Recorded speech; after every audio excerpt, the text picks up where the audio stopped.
Cahnar hosta tú a fálam.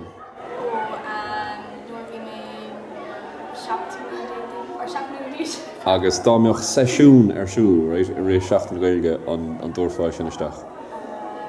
Agus bheoh píosa crack go déidir mé iirecht an túsa crú a bhean ar an Cad míoir sa Jill cé fad is tú fálam an banjo?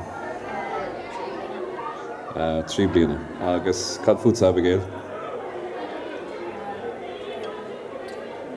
10 bliana is na. An nearna tusa Suzuki nó daigen? Nearna.